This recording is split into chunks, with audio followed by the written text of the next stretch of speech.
जत तालुक्यातील बिळूर येथे चुलत चुलत्यांच्या घरी कोणी नसल्याचं पाहून महागड्या दागिन्यांवर डल्ला मारणाऱ्या पुतण्यास पोलिसांनी जेरबंद केले। त्याच्याकडून 80 ग्रॅम सोन्याचे दागिने आणि 5 ग्रॅम चांदीचे दागिने असा एकूण 8,81,290 रुपयांचा मुद्देमाल जप्त केलाय। स्थानिक गुन्हे अन्वेषणच्या पथकाने कवटेमहांकाळ रोडवरील जाधव वस्तीजवळ ही कारवाई केली आहे। या प्रकरणी प्रशांत चिन्नाप्पा घेजी या तरुणास अटक केली आहे। रावसाहेब घेजी यांच्या घरी जत तालुक्यातील बिळूर येथे 23 जुलै 2026 रोजी सकाळी 10 वाजण्याच्या सुमारास घरी कोणी नसल्याचं पाहून अज्ञातांनी सोन्या चांदीच्या दागिन्यावर डल्ला मारला होता। या घटनेची गंभीर दखल घेत पोलीस अधीक्षक तुषार दोशी यांनी स्थानिक गुन्हे अन्वेषणच्या पथकाला तपासाच्या सूचना दिल्या।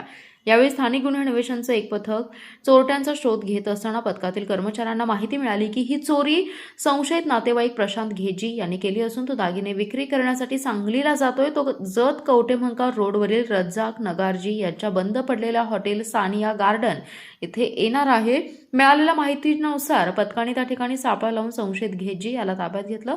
त्याची झडती घेतली असता त्याच्याजवळ सोन्याची चैन, झुमके, पट्टी, अंगठी, गंठण आणि इतर सोन्याचे तसेच चांदीचे दागिने मिळाले। याबाबत त्याच्याकडे कसून चौकशी केली असता त्याने सांगितले की हे दागिने चुलत चुलते रावसाहेब घेजी यांच्या घरी कोणी नसल्याचं पाहून 23 जुलै रोजी सकाळी 10 वाजण्याच्या सुमारास दाराला आतून लावलेली कडी काढून घरात प्रवेश करत चोरल्याचं सांगितलं। यावेळी त्याला ताब्यात घेऊन त्याच्याकडून 8,78,790 रुपयांचे सोन्याचे दागिने आणि 2,500चे चांदीचे दागिने असा एकूण 8,81,290 रुपयांचा मुद्देमाल जप्त केलाय।